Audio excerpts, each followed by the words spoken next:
pumpkin butter or pumpkin cream cheese. It's a tough choice to make, but I don't have to make it. Each of these is 0 bites, even if I ate this whole container. But I'm not going to. But I am going to show you how to make this coming up next.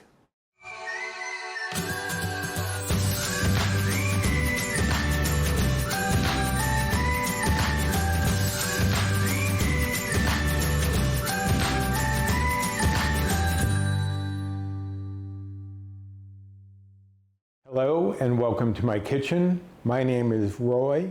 I am a home cook and amateur baker, and I am here on this channel sharing recipes that have helped me to lose over 125 pounds, whether those recipes are mine or someone else's. Today you're getting 2 for 1. We're going to do a duo of pumpkin spreads. Now, for all you pumpkin lovers who have been waiting patiently, here you go, you're getting a double whammy. So, what we're going to be doing today is a pumpkin cream cheese for 0 bites, 0 blue points, and a pumpkin butter for 0 bites, 0 blue points. Now, both of these, you could eat the entire thing. You don't want to, but you could, for 0 bites. For now, we're going to start with the ingredients. So for the pumpkin cream cheese, we have 4 ounces, or about half a cup, of my light homemade cream cheese,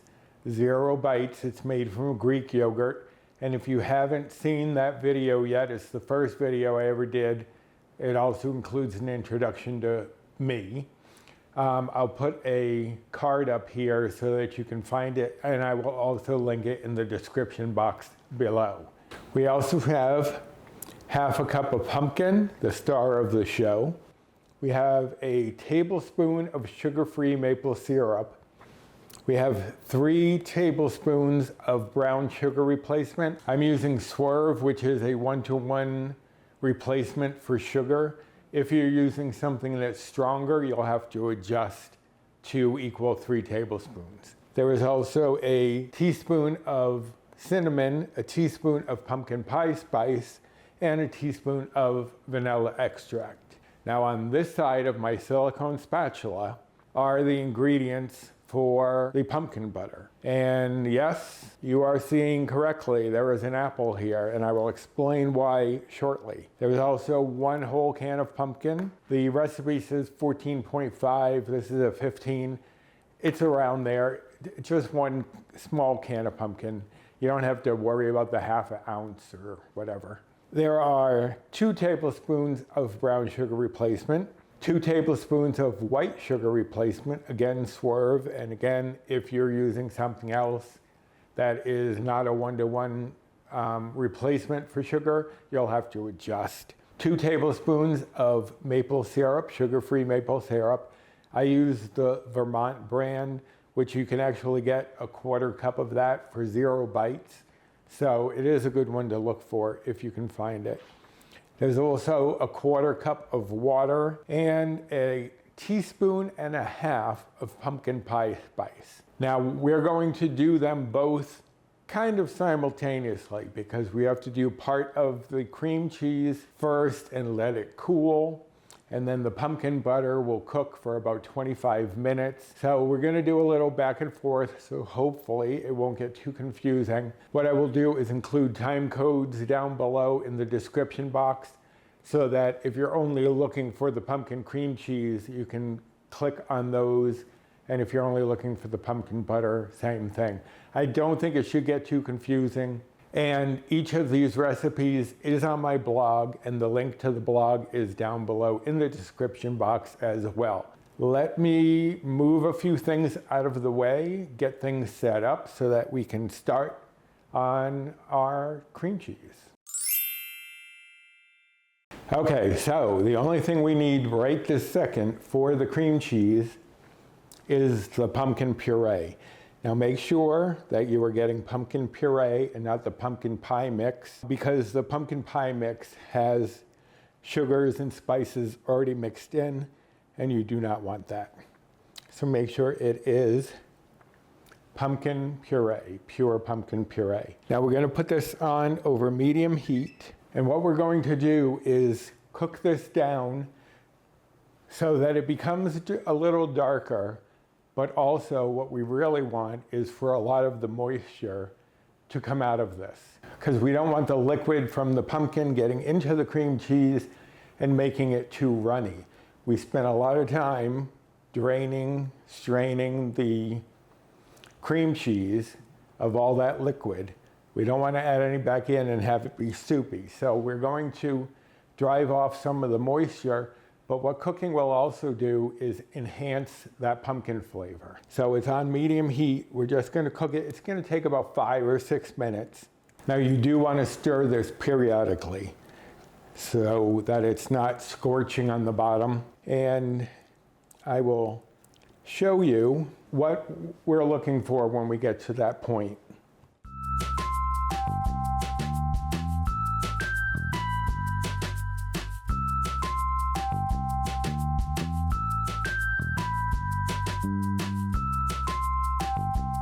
Okay, so this is a good point to stop. Let me turn that off. You'll notice that it's starting to stick a little bit to the bottom of the pan because a lot of that moisture has evaporated from the heat. It's not going to be dark, it's just going to be slightly darker, and it's definitely thicker than when I took it directly out of the can. So you're not looking to make it a pure paste. All right, so that's what we want, and what I'm going to do is transfer it to a bowl because it now has to cool in order for us to add it to the cream cheese. We don't want to add hot pumpkin to our cream cheese. Now those of you who have seen my apple cinnamon cream cheese, we basically did the same thing. We drove off a lot of the moisture from the applesauce. We're doing the same thing here with the pumpkin because we do not want all that liquid added back into our cream cheese, as I said. So there's the pumpkin for the cream cheese, and we will move on to pumpkin butter. Okay, on to the pumpkin butter. The first thing we're going to do is just combine all of this into the saucepan, and you want a saucepan that you have a lid for because you're not going to completely cover this, but you do want it partially covered because what that'll do is let some of the moisture out but not dry it out completely. So 1 whole can of pumpkin goes in, 1/4 cup of water, the sweetener, the brown sugar sweetener, and the maple syrup. Now, regarding the apple, you only need half of it. And what we are going to do is grate it. I didn't want to peel it before I was ready to use it, so I didn't have to put it in the water with lemon just to keep it from browning. We only need half of this, and I'm going to grate it directly in there. Now, you might be wondering, as I said earlier, if we're making a pumpkin butter, why am I putting apple in here? Well, apple contains pectin, which is what they use to make jellies and jams. So by adding some of this into there, we are releasing some of that pectin, and that will help this set up once it cools. Let me grab my grater. Just going to grate it directly in there, just using about half. So we have our apple grated in there. The other half we'll snack on while I'm waiting for this to cook. Let me clear up this stuff before we move on. Okay, so we are going to put this over a medium-low heat because you don't want it to cook too quickly. You don't want it boiling. So we're just going to combine everything in here. And you may need to press down on some of the brown sugar replacement because especially once it gets in here with moist items, it likes to clump. And now what we're going to do is partially cover. So instead of putting it directly on like this, we're going to put it off at like a little angle. So there's a little slope here that is going to let the steam come out, but it's not going to release so much that this gets dry. So this is going to sit here for 25 minutes. I'm going to come back and stir it on occasion. And while this is working, I'm going to let that pumpkin cool, but I will be back before this is done and we'll whip up some pumpkin cream cheese. Okay, one thing I noticed And why didn't any of you catch it on me? Yeah, you probably did. I forgot to put in the pumpkin pie spice. So I'm going to sprinkle that in now. Luckily, it hasn't been cooking here too long. It won't make that much of a difference, but you do want that in so that the pumpkin can get infused with the flavors. And like I've said before, when you heat up the spices, it really wakens them up because I can smell it now. Okay, now that that faux pas has been fixed, partially cover you back up. I'm gonna use my can as a little spoon rest. And I have the stuff ready for the cream cheese. I threw the pumpkin into the fridge just to help it to cool a little faster, but I'll be back in a moment to show you that. Okay, the pumpkin has cooled down enough for us to move on. You can see, like I showed you before, especially now that it's cool, helps if I turn it towards you, doesn't it? It's much thicker than it was right out of the can, and that's exactly what you want. So I am going to move my homemade cream cheese into a larger bowl. I would have tried to mix it in here, but if you've been watching this channel at all, you know I have a history of sending things all over the place, sometimes unintentional, well, usually unintentional. Anyway, so I didn't want that to happen, so I went for a larger bowl. So in this bowl with the cream cheese, we're going to add the brown sugar sweetener and the maple syrup. So now I'm going to mix this together until it's a creamy, homogeneous mixture, which will take a moment or two. If it takes too long, I'll speed this up, but I'm at least going to turn down the volume because you don't want to have to be in the ear. So here we go.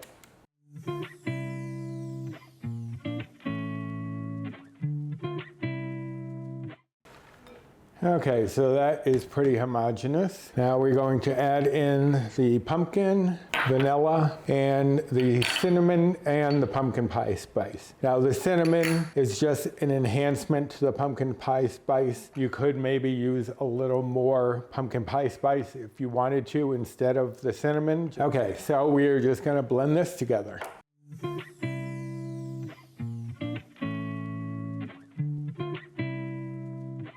Okay, there we have it.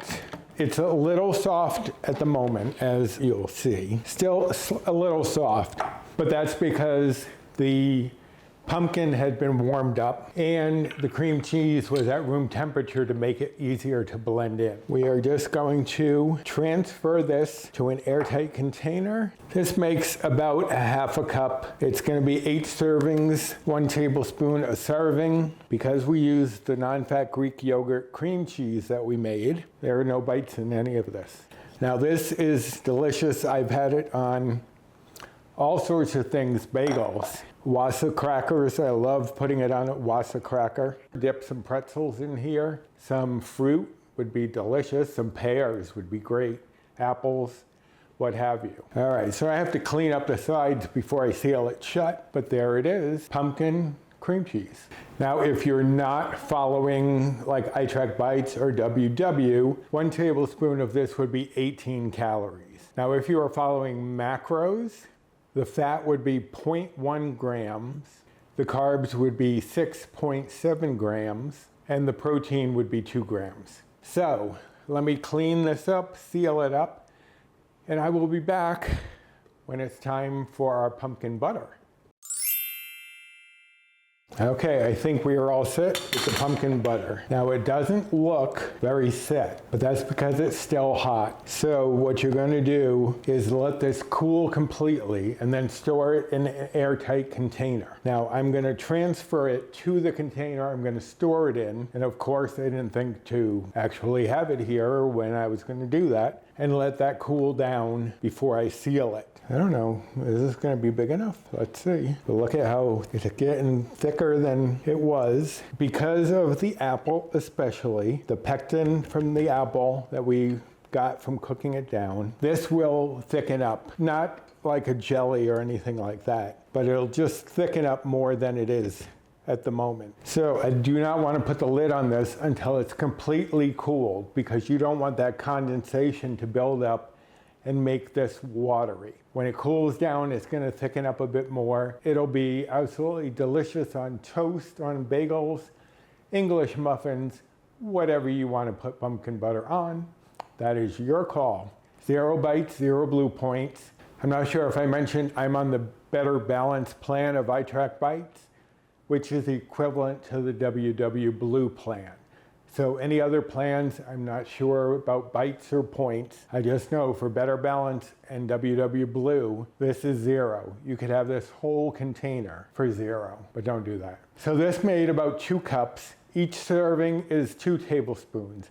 But again, if you're not counting calories or macros, you can play around with it because it is 0 bites. But if you are following calories, 2 tablespoons of this would be 15 calories. The fat would be 0.1 grams.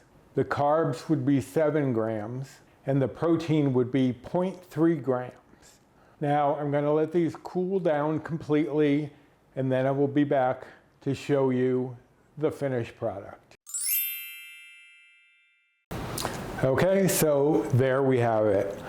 Pumpkin butter, and I'll show you, it's not completely cooled yet, but I wanted to show you how thick it had gotten compared to when I took it out of the pan. And it'll get even thicker as it cools. I think you'll really enjoy this as well as this. I mean, look at how thick that is. Lovely spreadable cream cheese and 0 bites, 0 points. How can you go wrong? I think you need to have these during these fall months. So if you liked this video, I hope you will give me a thumbs up. I'd really appreciate that. Subscribe to the channel if you haven't already, and why haven't you? I mean, come on, look at this. And hit the notification bell for the next time I upload any sort of video. And share this recipe if there's anyone who's on a weight loss journey who you think would enjoy these items. Pass this video along to them. And I have been playing around with the biscuit dough I made last week, as I mentioned in the video. I did see someone made some pizza with it and said it was awesome, so I can't wait to try that tomorrow. But Friday's video, I'm going to be taking that biscuit dough, and now pizza dough, and turning them into cinnamon rolls. If you saw the pictures in the video or anything I posted on my social media, you will see that these are light and fluffy, and you would never know they were 3 bites. Just 3 bites for one of those cinnamon rolls, but that will be coming up this Friday, so look forward to that. And speaking of my social media, I hope you will join me over there. I have my Instagram, the handle is here, as well as 2 Facebook groups, Recipes with Roy and Finding Our Way, WEIGH, which I co-admin with Jennifer Lynn from the Jennifer Lynn channel, as well as Bree Coleman from Balancing a Life with Bree. So I hope you will join us over on social media. Come check out what's happening. There's a lot of great people in those groups, and I think I'm going to have to decide which one of these I want to have as a snack tonight, or I don't have to decide at all. There's 0 bites. I'm going to have one of each. I don't know on what yet. Toast? A Wassa cracker? Some pretzels? Who knows? It's your choice. So I hope you will go and enjoy these yourself. They really are easy and very tasty. So until next time, bye.